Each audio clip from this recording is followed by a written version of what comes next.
မိကလာပါရှင်ကျွန်မအခုပလာပတ်ဒီလောက်ထားတာပြပါမယ်ရှင်အားပဲကြည့်ပေးကြအောင်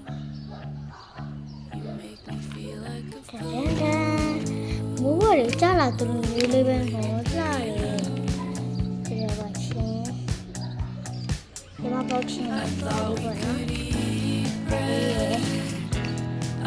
ခုလေးရှင်မပေါ့ချင်းလာဒီအဖေရဲ့ဒီအဒူပြော်ဒီရဲ့အဲ့ဒါပြော်ပြီးတော့အဲ့ဒါပြီးလို့ရှိရင်